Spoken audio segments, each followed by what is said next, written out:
Welcome to my channel. Today we will be talking about which Tesla model is the most affordable.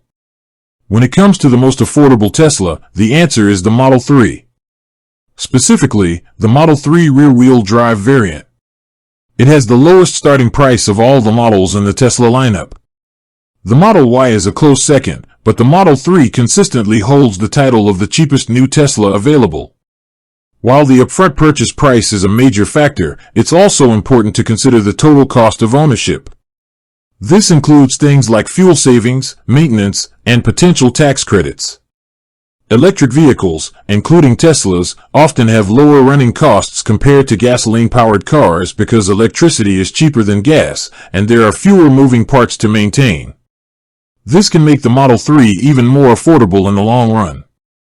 The Model 3 is a great entry point into the world of electric vehicles. It offers a balance of performance, range, and technology at a more accessible price point than other Tesla models. For anyone looking to buy a new Tesla on a budget, the Model 3 is the clear choice. With that being said, thank you for watching. For more finance videos, kindly check my page. Please like, share, comment, and subscribe to my channel. Thank you.